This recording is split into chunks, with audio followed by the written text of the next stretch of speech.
भारत को आज़ाद हुए आज 77-78 साल से भी ज़्यादा हो रहे हैं, लेकिन 500 सालों में जितना हमें मुगलों ने नहीं लूटा, 200 सालों में ब्रिटिशर्स ने नहीं लूटा, उससे कई ज़्यादा इस देश के करप्ट पॉलिटिशियंस ने हमें इन 77-78 सालों में लूट लिया।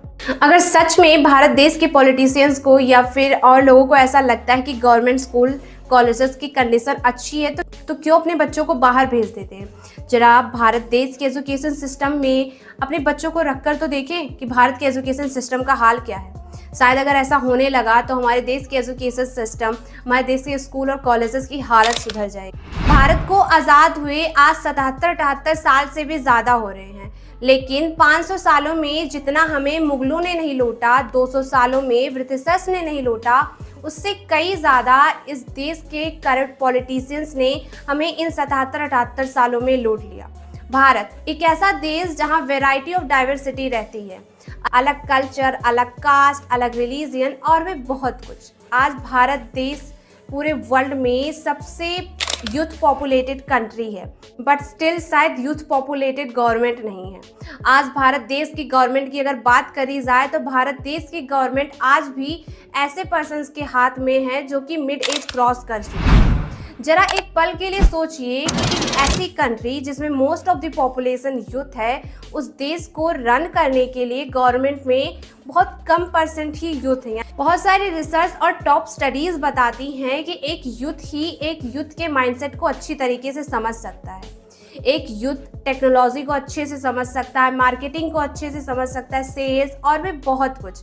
बट वहीं मिड एज पर्सन की बात करी जाए तो उनके पास अच्छा खासा एक्सपीरियंस है। आज भारत देश में होना क्या चाहिए कि भारत के पार्लियामेंट में आज ऐसे पर्सन्स को होना चाहिए जो कि एक यूथ है, क्योंकि एक यूथ ही एक यूथ पॉपुलेटेड कंट्री को रन कर सकती है। एक यूथ का माइंडसेट टोटली डिफरेंट होता है किसी भी मिड एज पर्सन से, क्योंकि एक यूथ टेक्नोलॉजी को अच्छे से समझ सकता है, रिसर्च और स्टडीज़ को समझ सकता है, डेवलपमेंट को समझ सकता है और एक देश को अंडर डेवलप कंट्री से ग्रोइंग या डेवलप कंट्री बना सकता है। तो आज भारत देश की सबसे पहली रिक्वायरमेंट ये है कि भारत देश की गवर्नमेंट में यानी भारत देश के पार्लियामेंट में आज ऐसे पर्सन्स की ज़रूरत है जो कि एक यूथ है।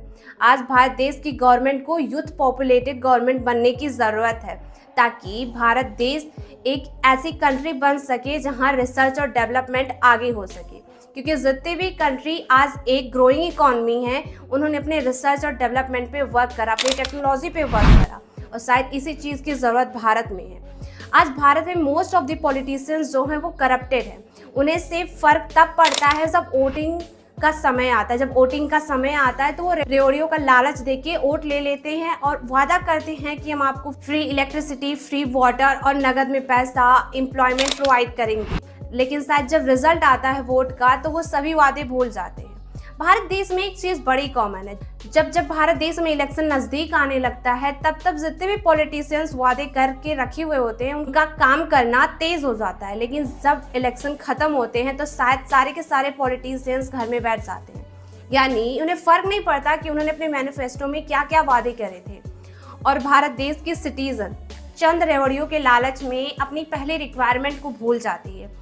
अपनी पहली रिक्वायरमेंट एक अच्छा एजुकेशन सिस्टम, एक अच्छा इंफ्रास्ट्रक्चर, एक अच्छी खासी एम्प्लॉयमेंट रेट। लेकिन चंद रेवड़ियों के लालच में भारत देश के ही सिटीज़न अपने ही पैरों पे कुल्हाड़ी मारते हैं और ऐसे पॉलिटिशियंस को चूज़ करते हैं जो शायद ढंग के पॉलिटिशियंस भी नहीं है, जिनके पास कोई नॉलेज नहीं है कि सोसाइटी का वेलफेयर कैसे होगा, किन प्लान से सोसाइटी का वेलफेयर किया जा सकता है।